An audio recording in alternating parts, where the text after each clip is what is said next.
Hello out there. My name is Laulu Akonde and you are on to Inside Sources. First, my take for the week, entitled The Refinery Brouhaha and Lack of Transparency in the Oil Sector. 2 weeks ago here on Inside Sources, we advised the President to do to the NNPC what they had done to the CBN earlier when he commissioned a serious investigation that exposed the rot in the CBN. We want to restate that call today. Now, what has happened? The Nigerian Midstream and Downstream Petroleum Regulatory Agency alarmed all of us by attempting to demarket the Dangote refinery. Why are we being told now that the refinery is only 45% completed? That the refinery is dispensing substandard diesel? Why are we now hearing the complaint that the refinery can't be a monopoly? This is an absurdity that assaults all of us as a people. It's an abhorrent situation where a government agency runs down the largest industrial effort in Nigeria in the last several decades. What we see at play in this matter is an appearance of crass corruption. For instance, at what point did the NMDPR know that the Dangote refinery is only 45% complete? More importantly, what is the disclosure meant to achieve? Which laboratory did the regulator conduct its investigation with the results that the Dangote refinery diesel is low standard? If the agency were so sure of that, where is the punitive measure that was imposed for such a behavior? And on the issue of the monopolistic tendency for which Alhaji Aliko Dangote is regularly accused, the issue is, what is the regulator doing? How are the laws that are there being enforced? Why is a government agency throwing up such issues without enforcing corrective procedures? Otherwise, what's the use? The failure of effective regulation in the oil and gas sector is a symptom of the ridicule that is being perpetrated in that sector, such as the revelation that some people in the sector are operating a blending plant in Malta to the utter disadvantage of our strategic national energy security here at home. But the ridicule is even more. The circumstances that we have regarding the Dangote refinery is one. Who gave, for instance, the NNPC the okay to scale down the federal government stake from 20% to 7.2%? Many of us are aware of how much Nigeria's stake in the Dangote refinery ought to be, and we are even contending that the federal government should have more than 20%, considering the strength of its investment and the cash that was supposed to be made available. But the Federal Executive Council approved 20%, so how did the decision got shortchanged without anyone thinking that Nigerian people deserve a full disclosure? Is it possible for NNPC by itself to overrule a fake decision? Yet another ridicule, which is the reality in the oil and gas sector, is that our regulators shamelessly concede that we as a people and government, we have no way to determine how much oil is being lifted in our fatherland by the IOCs. We only accept whatever figure they give us.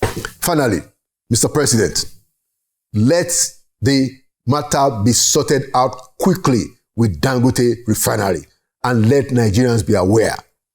Whatever you say, and I'm not talking about anybody at all, whatever anybody says about Dangote and its refinery, and there are issues, there are in fact legitimate issues, but Aliko Dangote has captivated all of us with this idea of a private refinery because 4 government refineries have been rendered useless for so long. So we embrace him. And now he has to be supported to make this refinery a reality. Let Dangote also manage some of the issues that have been highlighted, including the safety and the logistics of the operation of a 650,000 barrels per day refinery. Let the president muster the courage to institute a comprehensive audit of the entire oil and gas sector and forthrightly clean up all the mess that is in there. Mr. President, do to NNPC what you did to the CBN. Nothing less we do. And there you have my take for the week. Inside Sources will be right back. Welcome back to Inside Sources. Today, as we continue the conversation on the future of Nigeria, we have as our guest an eminent Nigerian professor of law and who was the former chairman of the Human Rights Commission. I'd like to welcome Professor Chidi Odinkalu. Prof, welcome to Inside Sources. Thanks for having me. And thank you. Huh? At last, exactly. That's what I'm going to say. That it's good to have you here, and thank you for being a forthright voice, in this country and in this time. We need quite a lot of it, as the situation is. So thank you for your voice. Thank you for also the work that you do. It cannot be easy in this atmosphere. Oh yeah. But hey, we got to do it. It's the only country we've got. It's absolutely. Thank you so much. All right, so it's about the future of Nigeria, and I want to ask you if you think where we are today as a nation, or will you say that the vision of a great Nigeria that you have, that many of us share, do you think that we are on course to getting there as things stand today? Quite clearly, we are challenged. The country is on multiple fault lines of fragility.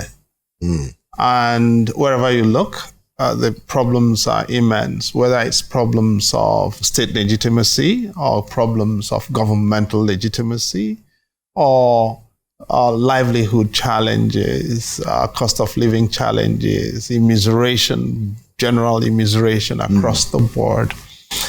Standards of ethics in government. And of course, if I were to be a young person, as in under 30, particularly growing up in Nigeria now, I would also feel thoroughly challenged by what's going on. And the prospects for the country are not particularly easy to see as such, in a very promising, constructive manner. But that said, every challenge in life also provides an opportunity. That's true. Just illustrate that, a lot of people are disappointed, and rightfully so, I think, with the 2023 elections and what went on in the 2023 elections. But even in that election, underlying that election was a broad debate by two different generations, two generational extremes of Nigeria as to the direction of the country and the nature of the country we want to have. So there are the people whose memories are stuck in the 1960s, particularly 66 to 70, and who have not been able to overcome. And those people come from all parts of the country. It's not just one ethnic group, or two. It's all parts of the country that are stuck there, and their understanding of Nigeria is defined by that experience. There is a much younger generation, the Enzo millennials and the Gen Zs, who want a country that is not defined by that time warp. And that is the underlying debate that actually took place in the 2023 election. And it's an unfinished debate. And in that debate is a promise of the possibility of a different kind of country. So that gives me hope. And that actually does inspire me in a way to say, the challenges are immense. That said, there are generations that see that there are also prospects in this Nigerian project. Very true. Very true. Well, and I like the way you have, dimensioned what actually happened in 2023. Quite an insightful approach to it. So I'll just take it from there. So how do you think, or put differently, how should that debate be concluded? That's the question. If I knew the answer to that, I would not be a citizen. I would be a babalawo or a general overseer. But where should it be going? In your view? But the good thing is that debate is taking place politically. Right? So you now have a generation of young people who are no longer prepared to abdicate from the zone of political engagement. And they have decided that this debate has to be endgamed in a political process. They suffered a bloody nose at the hands of the INEC chairman, in my view, in 2023. This is not a conversation about the INEC chair, but I have no doubt that the bloody nose was at the hands of the INEC chair, because I don't think anything that happened in 2023 elections was particularly unpredictable. The trajectory of everything that happened was easy to see. The fact that a generation that was idealistic to the point of naive about the cynicisms of people like a professor of history or multiple professors in different parts of the country fronting for INEC could have been misled in their enthusiasm for a different kind of country is forgivable. What now needs to happen, and what indeed I could see happening, is one of two things. One is they extract from that renewed vigor and resilience to keep this process working. And you can see what is happening in Kenya. President Ruto has just fired his entire cabinet. He launched a program of downsizing government because he's seen that using taxation as the instrument, fiscal policy as the instrument for managing that situation cannot work when people don't have faith in government. So that's one way, so the Kenyan younger generations have decided, you know what, if you guys don't want to run this country proper, we'll crash it. And the people who are invested in the country now don't want it to crash, and therefore they've got to make adjustments. That's one possibility. The other possibility is to extract cynicism from it, and despondency, nothing can work, nothing will work. But look, we are too rich in human assets that to end up cynical to succumb to despondency. And so that, as I say, I am very utterly constructive about the possibilities of the country.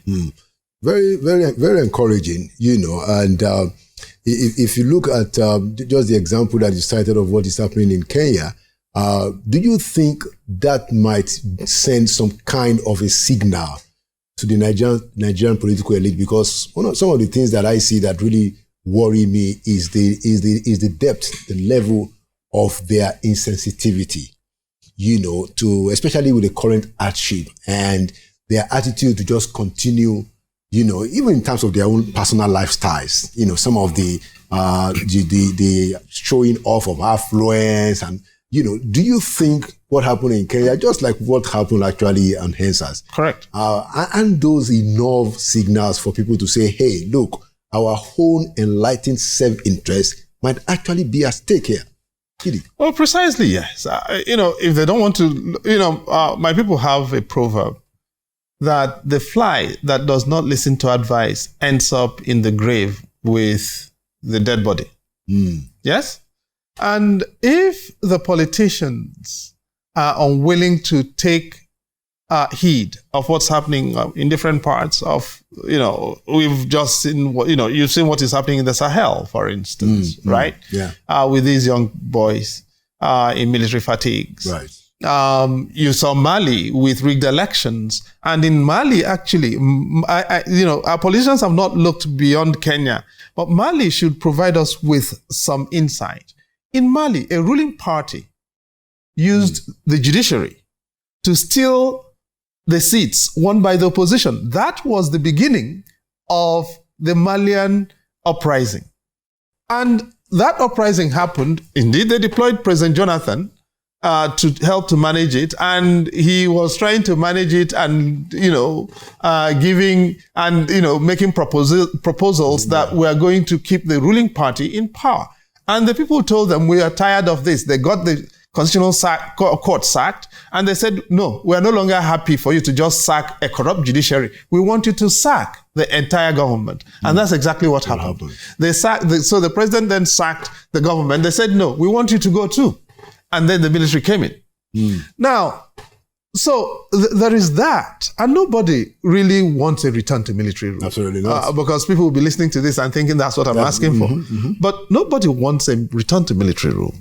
And if people don't want a return to military rule, the politicians have to start behaving as if the country matters to them. Absolutely.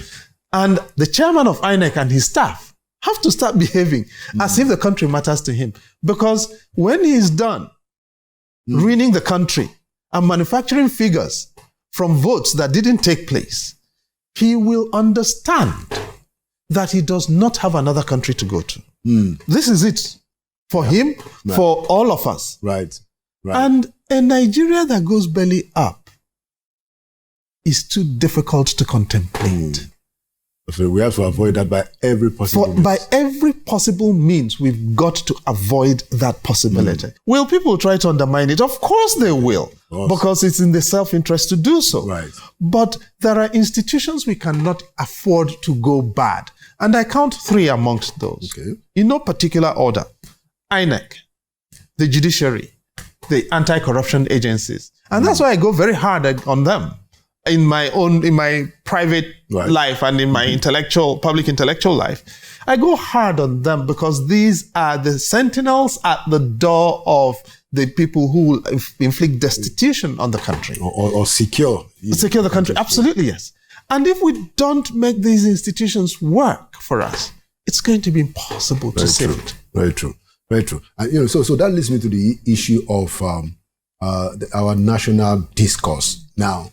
So some of the things, and it's good to have someone like you, to raise these issues. Some of the challenges that I have seen, especially after I served, in the government for 8 years, is the silence, if I can say that, the loud silence of people who ought to be speaking up.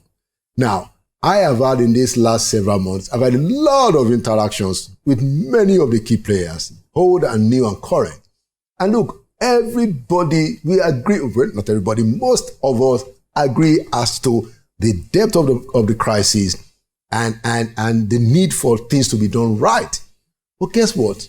Most people just don't want to say it publicly. Table manners. In your own view, what do you think explains that? Is it just part of the crass opportunism of the political elite, or is there something in our DNA that makes us to say, let's just calm down? Because I think we can enlarge the democratic space if we speak up. Like you said, we don't want military rule. Absolutely not. Absolutely not. But, if we don't change the tone of our public discourse, what is left for people to do who want to speak out? I said table manners, and I still think actually it's mostly table manners and table manners is a multidimensional thing. For those who think they are eating now, obviously, those are the people we can see. But there are also lots of people who have eaten previously. And are waddling about in their proverbial pot bellies, and have a lot of things to hide, right? But cannot, and because of the fact that they actually have a lot of skeletons in their cupboard, not speaking out is an act of self-preservation, and there are lots and lots of them. You then have the people at the bottom of the rung, who are the people who have been destituted by all of this, who simply cannot suffer the distraction of trying to speak out because actually subsistence and just making ends meet and finding one square meal on they don't even have a voice, actually. Precisely. So all of this is about the table and the kitchen, in my view. And the national kitchen table has now been, in a sense, arrested, appropriated by a narrow political gang. That's actually the word. I think it's a gang. And people like to tribalize and ethnicize that. It is not tribal and it's not ethnic. It's a gang. It's like a crime. It's a crime. A criminal racket. And when you're going into a criminal racket, you're not looking for people in your ethnic group. You're looking for people who answer to particular person's specifications. Right. My previous guest on this show, one of the guests that I've had is Professor Atai Rujega, the former INEC chairman. And one of the things that he brought up, which is also an issue that is out there, is the question of having an elite consensus. That it's important to say that, look, the elite in this country, whether they're political, religious, business, academia, that it's important to come together and say, look, this is the minimum, regardless of which political party is in power, Precisely. regardless of who are you, because ultimately, the enlightened self-interest of everybody is protected if we keep to these basic minimums. What's your take about that kind of a concept? Well, look, what can I say? The body of Joseph Wires has been returned to Nigeria. It's difficult, I don't want to start answering you conceptually but and I prefer that. Joseph Wires' fate actually just speaks to precisely what you're talking about. Now, Joseph Wires died 33 months ago, 2 years and 9 months ago. When Joseph Wires was in his prime, he was the most colorful politician in Nigeria. As Senate President, one of the most powerful under President Shagari. Yes. And he did achieve that in his 30s. Right? His parties were the place to go to because President Shagari was not particularly a partying person. And Alex Ekweme, the vice president, was not either. So he was the person who had convening capability for the social dimensions of power. And when you read the biographies, autobiographies from that era, you see that he was a man willing and dealing. He was the person deciding who to allow in cabinet and who not to allow. And, if you read Emeka Anyaoku's autobiography, for instance, he tells how Emeka Anyaoku was nominated in 1983. The second term, as foreign affairs minister. And he was rejected by Senate. First time. Who was the person who rejected him? Joseph Wires. Yes? Now Joseph Wires dies and his body cannot be returned to Nigeria because his kids are too destitute and they want Nigerians to return the body of their late father to Nigeria. They want to socialize the costs of burying their father. Right? Now, why do I tell this story? Where did Fidel Castro die? He died in a Cuban hospital. He died in the care of Cuban doctors. Yes. Where did Nelson Mandela die? Right there in South Africa. In Nigeria, our big people get returned to our country in the cargo hold of foreign airlines. The remains returned to Nigeria in the cargo hold. These are people who have been flying first class all their adult lives, right? They now get returned in the cargo hold of foreign airlines on their final journeys back to the country. Why? Because most of them stole the hospitals in which they could have been looked after in their old age. They stole the schools in which their grandchildren could have gone, to which their grandchildren could have gone. The roads that could have taken them home to a safe final journey, they also stole. And they stole the future of the children that could have buried them. And so the children have now taken over their villages. They are all exiled from their villages.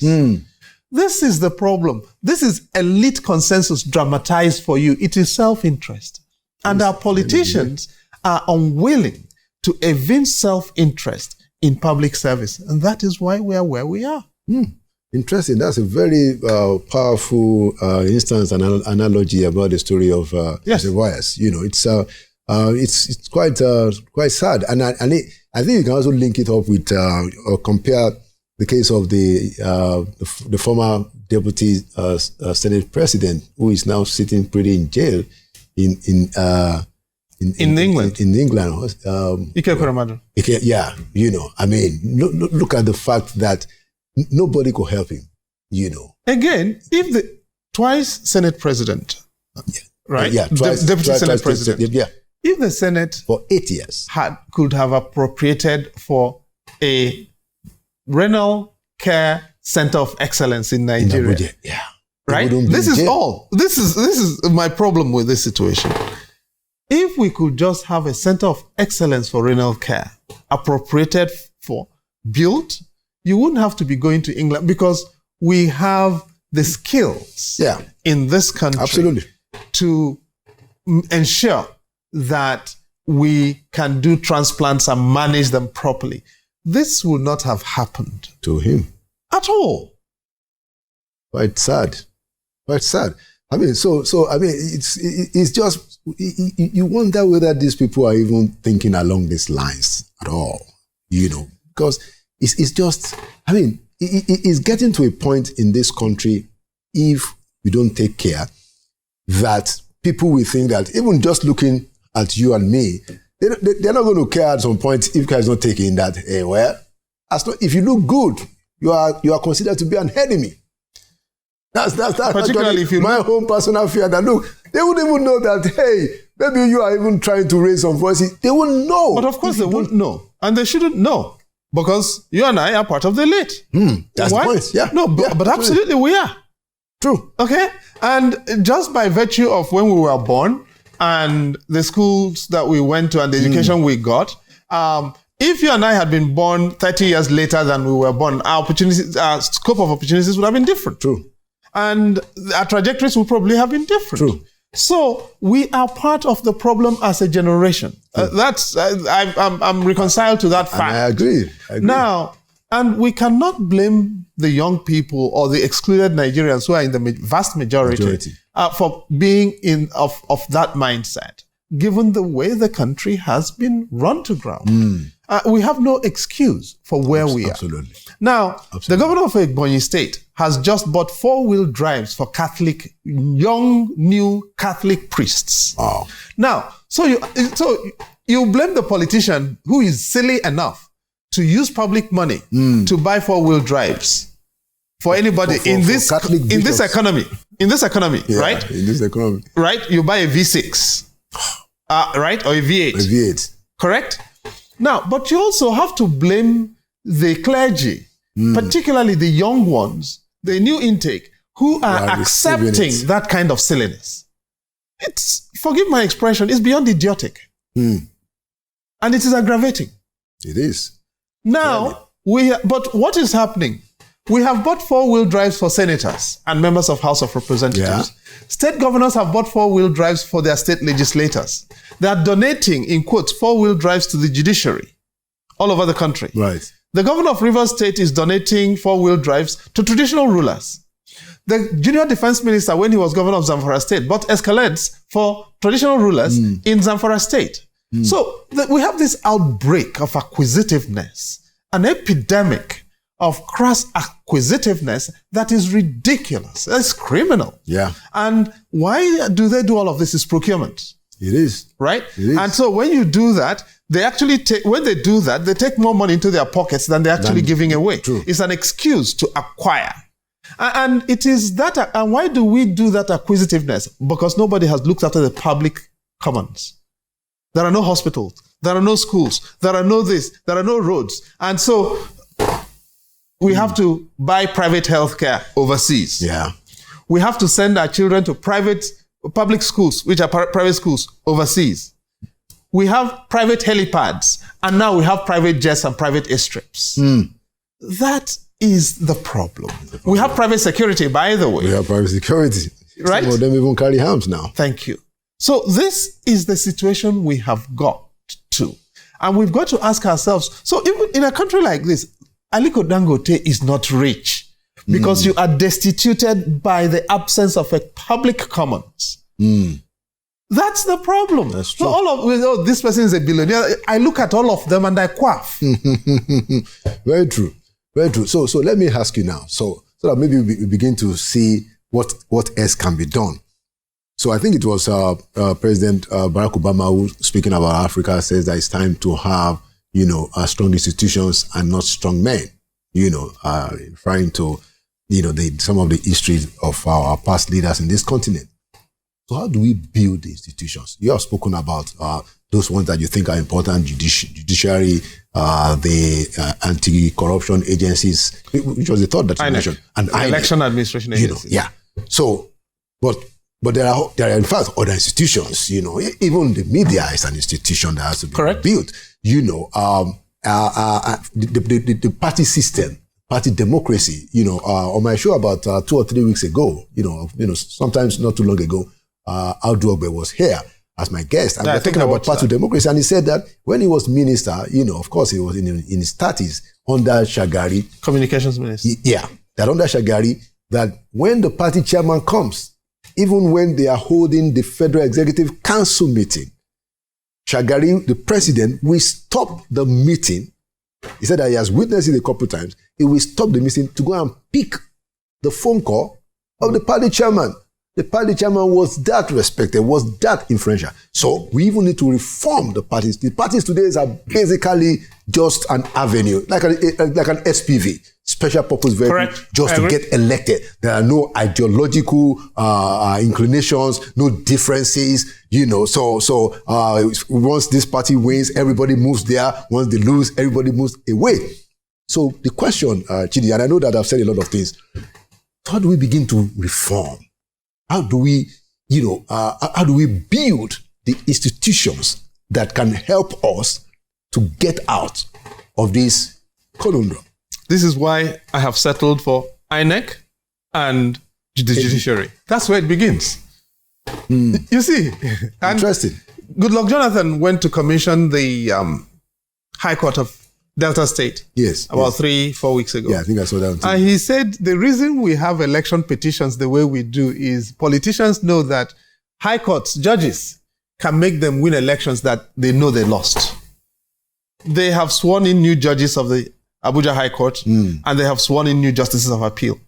Did you see the number of state governors who were there? Yes. And the number of senior politicians who were there? Quite embarrassing. Thank you. It's interesting that they don't consider it embarrassing for them to be showing up there. And politicians hosting receptions for judges and the judges going.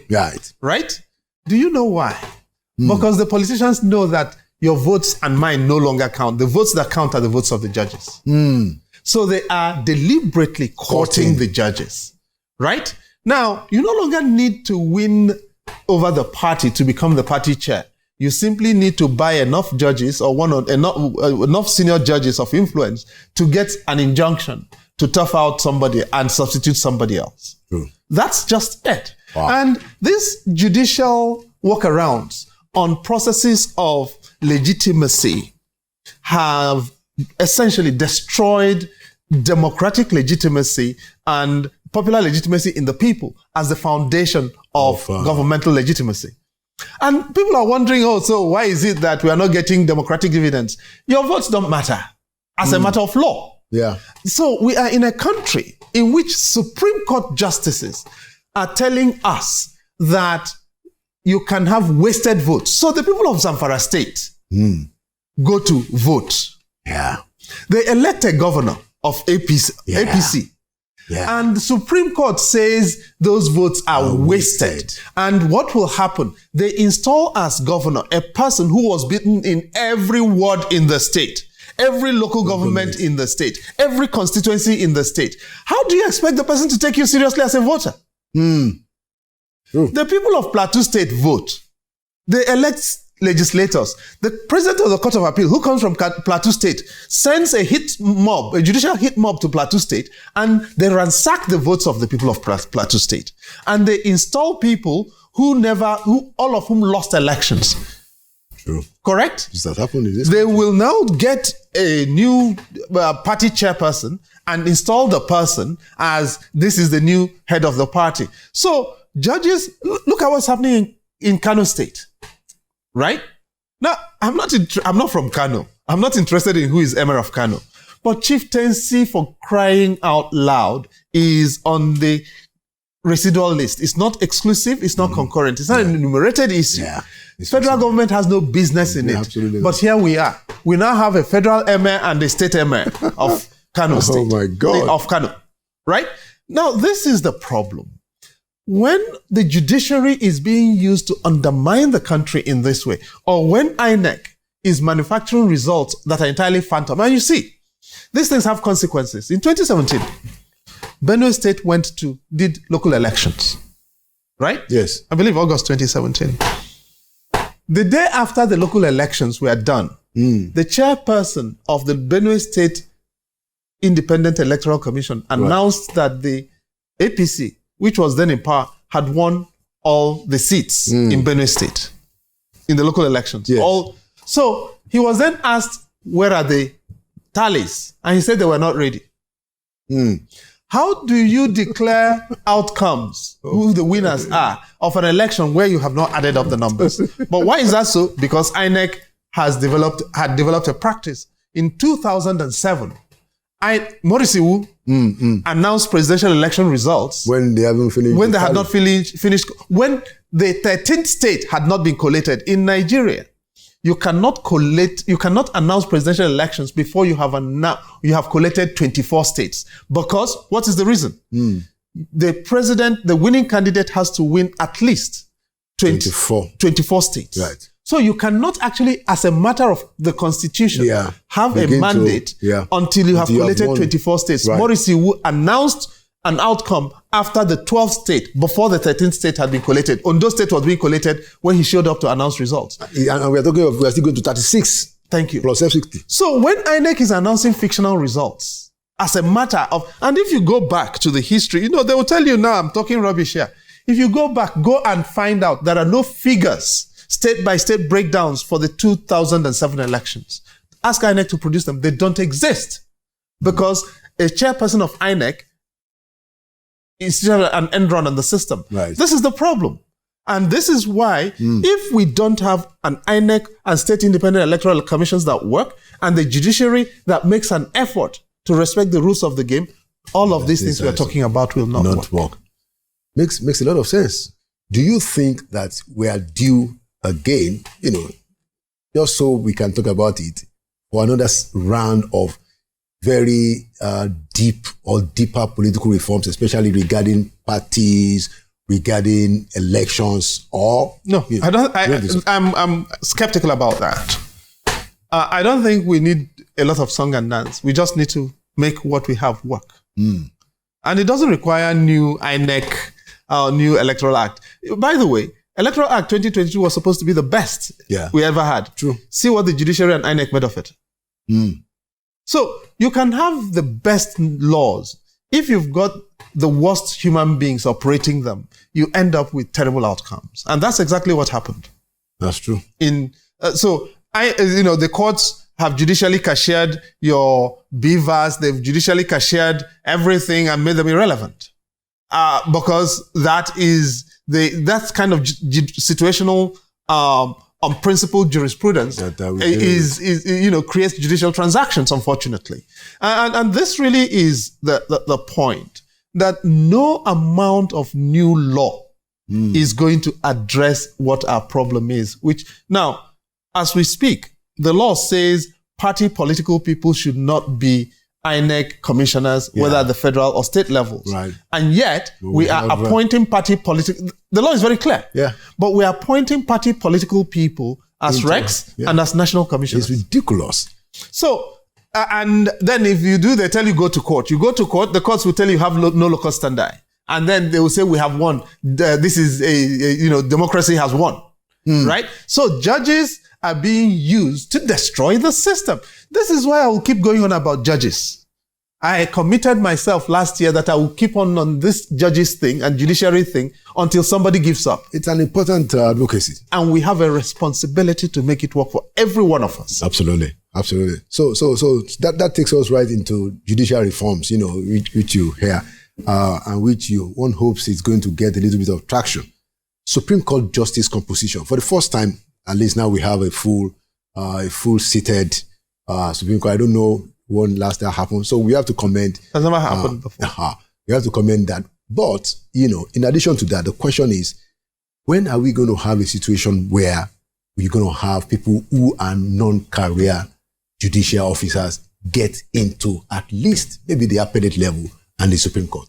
In your view, isn't that something that can add some very good flavor to the Supreme Court in particular? I think it could and it should. The judiciary is resisting it because, pretty much everybody in the system now comes up, the judicial wrong. the last time you had an outsider make it up. I mean, Taslim Elias was appointed Chief Justice in 1972, straight from Attorney General's chambers. And Augustine Namani was appointed Justice of the Supreme Court in 1979, straight from the Attorney General's chambers. Okay. And we've never, the people who came after them, like Nikki Toby, Adolphus Karibi White, came through the judicial rung, High Court, Court of Appeal, and Supreme Court. And now there was an effort, at least, to try and get some people into the Court of Appeal rung, but the judiciary resisted it, and many people. And to be fair, that does happen. It just doesn't. It's not limited to here. When Jonathan Sumption, for instance, was appointed direct to the Supreme Court of the United Kingdom from practice. There was a lot of complaints in the United Kingdom, in the last decade. And a lot of judges appeared unhappy with that. Subsequently, though, that has also happened again, but the resistance was not that overt. And I do think that if we are going to, it's not just that. It's not just bringing people from the outside. In the history of Nigeria, only 2 senior advocates have ever gone from being senior advocate to the judiciary. One was Augustine Namani, whom I've just mentioned here, who was senior advocate when he was appointed. Yes, Enugu State, when he was appointed to the Supreme Court directly from Attorney General's chambers. The other is the senior advocate from Katsina State, the female senior advocate from Katsina State. What's her name again? Female. Yes, female. Who was appointed High Court judge about 2 years ago, after she had served as Attorney General of the state and then became a senior advocate of Nigeria. Only 2. Wow. And why is that so? Because the judiciary has not been made attractive. And there are 2 ways you can make the judiciary attractive. The judiciary used to be attractive in the past. Yeah, true. Not because people made money off of it, but because you had dignity and you were respected. It was honorable. It was honorable. It was considered noble. Thank you. Okay? Now, it is no longer considered noble. And people instead it's now considered grubby. And because it is considered grubby, people who are satisfied or who have succeeded in their fields of life do not want to be seen as grubby and want to be seen as reduced. So what's now happening, therefore, is that a lot of people, there are still exceptions, and you see them everywhere in the judicial realm, but they're the exceptions, not the rule. Interesting. So what further judicial reforms do you think, since in fact, in your own perspective, judiciary is a key institution, what kind of further reforms do you think are critical? Besides the appointment, we need to look at the National Judicial Council. That is the problem. I think because the NJC was created by the military. Yeah. And they packed everything in it, centralized everything in it. The Chief Justice is chairman of NJC, chairman of National Judicial Institute, Federal Judicial Service Commission. Yeah. The Chief Justice has too many jobs and controls too much money, too much patronage. Yeah. Now, we have a Federal Judicial Service Commission and we have a National Judicial Council. And both are chaired by the Chief Justice. And one reports to the other. So the Chief Justice is reporting to the Chief Justice.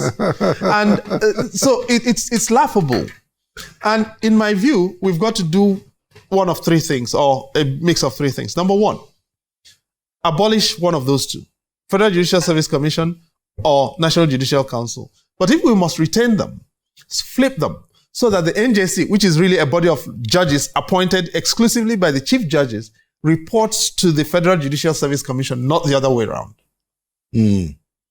So that, in my view, is important. And thirdly, it seems to me that the Chief Justice cannot chair both the Federal Judicial Service Commission and the National Judicial Council. We must confine the Chief Justice to one. And the one that the Chief Justice chairs has to report to a body that is not chaired by a Chief Justice, or in fact a judge. If you look at the Judicial Appointments Commission in the United Kingdom, for instance, or in England, it's not chaired by a judge. It's chaired by a lay person. And why is that so? The judiciary is a service provider. We are customers as litigants, as court users. Right. And court users are the people who should rate Exactly. We should rate the providers of the service as well as the service they provide. At the moment, what the design says is the people whom we have hired to provide the service should be scoring themselves and remunerating themselves. It doesn't work. Exactly. It reminds me of my experience, but you also teach in the US. It reminds me of my experience in the US as an adjunct professor. You know, the very first year I did that. And then the first semester, then they said they were going to do a review. You know, I said, coming from Nigeria, I said, what's that? A 360. They gave me the forms that I have to give to the students. Yes. And that as soon as I give it to them, I have to excuse them. Yes. You know, because they don't want me to influence, precisely, you know, what they're going to do. And then one of them collects it. I give them the envelope. I seal the envelope. Correct. In their presence, you know, just so there are no hanky-panky. And I said, what's going on? They said, no. The students must rate your work. Yes. You know, so what you said just reminded me of that. I think there are a lot of instances that we need to do that in this country. You know, and this judiciary sector that you said might be, you know, but also how do we do that? Is that going to take a constitutional amendment or what? How can that be done? Of course, you know, to alter the dynamics between the Federal Judicial Service Commission and the NJC requires a constitutional amendment. But I do think we can muster that. But mind you, this is also a country in which one judge, one man, got the Senate to amend the Constitution and make the National Industrial Court of Nigeria a superior court of record. One man. Oh, superior over? The National Industrial Court of Nigeria was not always a superior court of record. It was not always... Okay, what does that mean? It was not coordinated with the High Court. Okay, right. It was inferior to the High Court. Oh, I see. It was like a magistrate's court, for instance. Oh, I see. Right? One man got the National Assembly to amend the Constitution to make National Industrial Court of Nigeria. Now, educate us. Is that a bad thing? The result, not the process. Is having the industrial court at the level of the High Court, is it a bad thing? I'm agnostic about that. Okay, so it's the process that the process was fascinating. Yeah, okay. The fact that one man, all it took was one man. And that leads me to the issue of, so what do you think is the best roadmap as things are now? How do we get the new constitution? Can the president not send a bill? Or why is the National Assembly not doing it? I mean, I'm just getting a little bit of confusion why it is so difficult to initiate significant amendment beyond this little back and forth amendment. Do you think it's an important thing, Chidi? I'll say, first of all, President Tinubu is now seeing Nigeria from the center, not from the circumference. Yeah. Right? And I've lived in Lagos for nearly 40 years. And I try to tell my friends in Lagos is not Nigeria. Absolutely. Lagos is Lagos. Lagos is Lagos. And I say this as a Lagosian. Full time. Right? Now, Lagos is not Nigeria. And all of that stuff that he was talking about,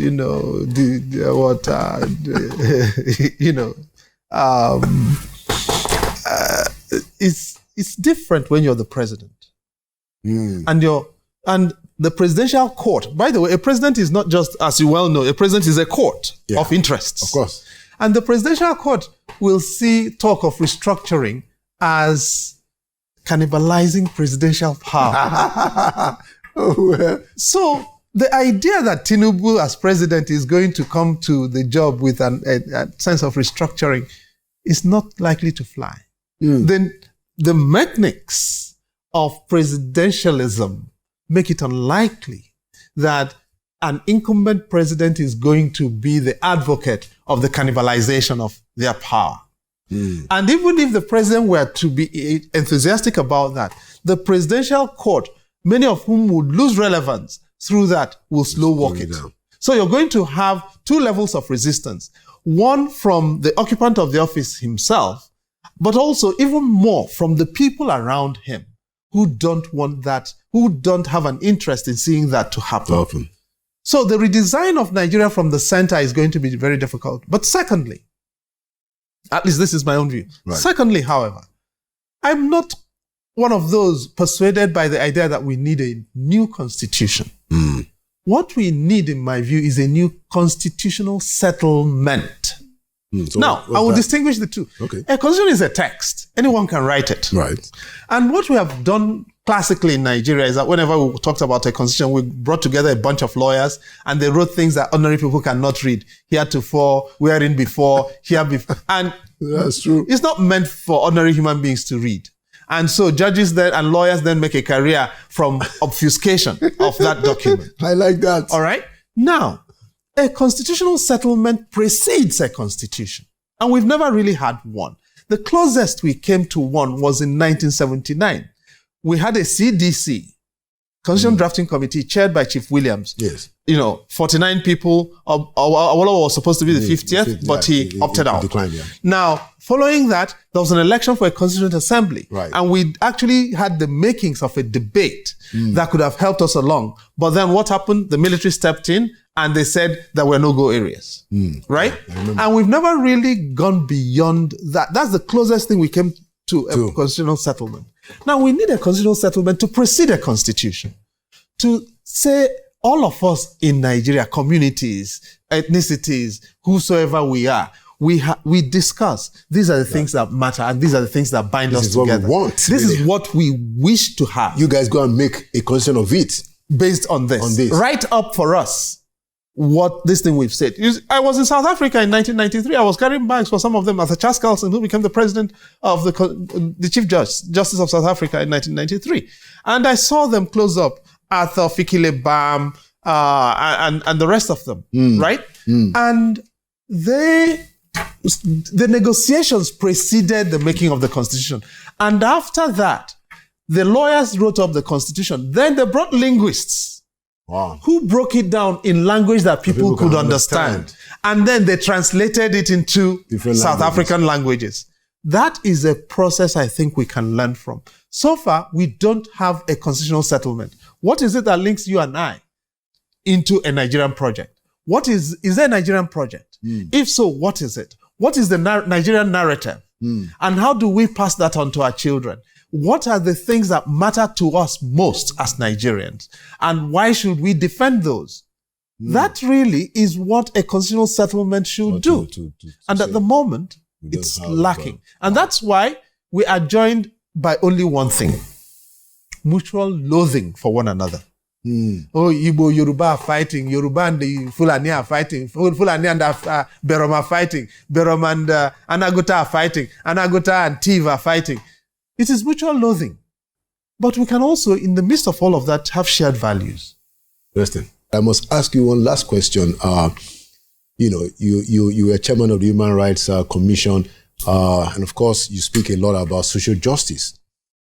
So, where do you think we are today in Nigeria as regards to issues of human rights and issues of social justice? And I mean to say that, do we have all the guarantees in place, and then in the conduct itself, how will you rate the country? In terms of the guarantees are munificent. Yeah, they are. Constitution, Bill of Chapter 4, African Charter on the Rights on Human and People's Rights is national law. National Human Rights Commission Act even makes applicable many more laws, including the International Bill of Rights, from Universal Declaration of Human Rights to the International Covenants on Civil and Political Rights, Covenant on Economic, Social and Cultural Rights, and the rest of them. Right. So in terms of just legal guarantees, we have them a lot. Imagine, right. However, in the real experience of people, there's dissonance between norms and reality. The norms don't exist in the reality of lots of people. And, I began life as a lawyer representing dead people. Victims of extrajudicial killings. Okay, oh, wow. That I knew the innermost entrails of the mortuaries in Lagos, speaking of dead bodies. And the injuries I recall from what I saw and experienced and the people I represented will live with me until my dying days. People with nails in their foreheads, killed as a result of torture. Nails driven into their genitals, crushed. Bullets there and out there. I picked them up, I befriended dead bodies in the morgues in Lagos. All right? Now, these are Nigerians like me, and that's why I live I tell my friends I live my life in gratitude, because but for the grace of God. There goes I. Right? Right. And that was, I circulated just 2 days ago an article I wrote in 1991 describing my experience with one of those bodies, Elechigwe, who came back from the United States for Christmas in 1990, never went home, was robbed by police officers in Surulere, and then killed. And people have returned that article to me and told me this happened to my client this week or last month. Wow. And that really is, that's where I begin from. At the level of our shared humanity and our shared citizenship, we've got to care. There's a duty, a pastoral duty to care about one another, about citizens. Absolutely. And we don't just have to care about people from our families, and define our families in a very filial manner. We've got to define our families in a civic manner. Yeah. Because in a country like Nigeria, your only savior is your next door neighbor. True. And you've got to care about that, your next door neighbor, and look out for them. If we started from there, we can build a country slowly, painfully, gradually, in which every one of us counts for something, and nobody's rejected just because of where they come from, or who they are, or how they worship. Excellent place to wrap it up. Thank you so much, Professor Chidi Odinkalu, for coming at last to Inside Sources, and I do appreciate your insight and your contributions and your service to our country. And please, keep the flag flying. We need voices such as yours, because we don't have any other country but this one. Thanks, and thanks a lot for what you do as well. Thank you so much, Chidi. Thanks a lot. That's another edition of Inside Sources today. And like we always say, #Nigeria will prevail. We believe in it, and that's why we're here. And we sure believe that it will happen in our time. That's our wish and our prayer. Thank you for watching. My name is Nalu Akonde. I'll see you again next week.